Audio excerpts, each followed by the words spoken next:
Things to do in Zoom meetings to increase engagement. Now that you have all the personal stuff sorted out, it's time to take a look at some of the other things that you can do to increase engagement in your Zoom sessions.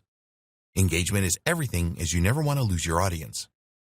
Share and show. If you want to explain something or show your audience how to do something, then share your screen and show them. This is a great way to break up a purely video-based session. Have everything prepared before your session so it is easier to share things. You do not want your audience to have to wait for web pages to load, etc. Make use of the whiteboard. By now, you will know that there is a whiteboard feature with Zoom that we encourage you to use as often as possible.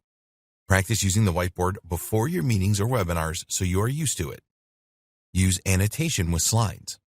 Just putting up a bunch of slides on your Zoom call can be as boring as it gets. Enable the annotation tools so that you can highlight stuff, add notes, and so on for increased engagement. Use breakout rooms. If you have a large audience, then you can break things up by asking them to break out into small groups to discuss ideas and concepts. Make sure that you have this enabled before you host your meeting. Change your virtual backgrounds. You can change your virtual backgrounds as the host of a Zoom session at any time. So, to add some entertainment value, you can change your backgrounds throughout meetings.